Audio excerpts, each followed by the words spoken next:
At noon in ancient Alexandria, a shadow refused to behave, and that quietance would change how humanity saw the world forever. The city hummed with salt air and sunlit stone. Scrolls whispered as they were unrolled, merchants argued, ships creaked in the harbor, and in the middle of it all stood a scholar watching a stick in the ground. Not a king, not a general, just a man listening to light. His name was Eratosthenes, and he had heard a rumor from far to the south. In the city of Syene, people said the sun at noon sank straight down a well, no shadow at all. Light fell perfectly vertical, impossible unless the earth itself curved. Here's the tension. Eratosthenes never left Alexandria. No ships, no expeditions, no maps of the globe, only geometry, patience, and faith in reason. At the same exact moment the sun stood overhead in Syene, Eratosthenes measured the shadow cast by his own stick in Alexandria. It leaned. Just a little.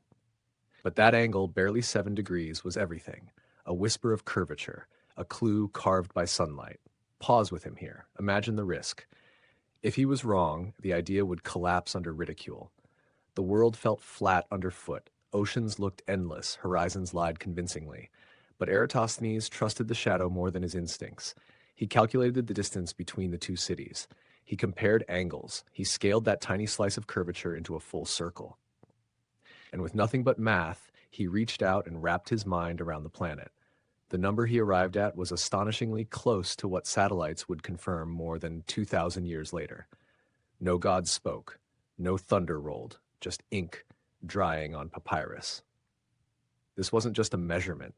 It was a turning point. For the first time, humans didn't guess the shape of the world. They proved it. The Earth was not endless, not unknowable. It was a sphere, finite and measurable, floating in a much larger mystery. And here's the deeper revelation. The breakthrough didn't come from traveling farther.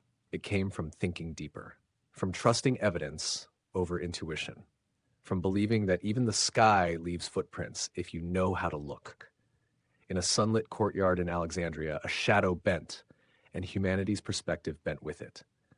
If this story made you see the world a little differently, help the channel grow. Like the video, share it with someone curious, subscribe for more stories like this, and tell us in the comments what moment in history changed how you see reality.